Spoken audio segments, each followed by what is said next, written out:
கிருஷ்ணகிரி மாங்கனி திருவிழாவில் நடந்த நாய் கண்காட்சியில் பாக்ஸ்டேரியன் இன நாய் சாம்பியன் பட்டத்தை தட்டிச் சென்றது.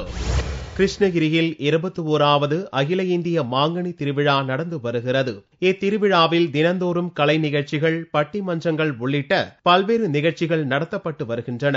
இதன் ஒரு பகுதியாக சனிக்கிழமை அன்று நாய்களின் கண்காட்சி நடத்தப்பட்டது. பாக்ஸ்டேரியன், German shepherd, Rottweiler, great Dane, Saint Bernard, Doberman உள்ளிட்ட 21 வகையான 138 நாய்கள் இக்கண்காட்சியில் பங்கு பெற்றன.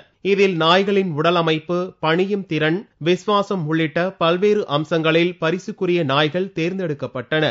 சிறிய வகை நாய்களில் ராட்வீலர் இன நாயும், பெரிய வகை நாய்களில் பாக்ஸ்டேரியன் இன நாயும் ஒட்டுமொத்த சாம்பியன் பட்டத்தை தட்டிச் சென்றன. கண்காட்சியின் முடிவில் போலீஸ் துப்பறியும் நாய்களின் சாகச நிகழ்ச்சிகள் அனைவரையும் கவர்ந்தது.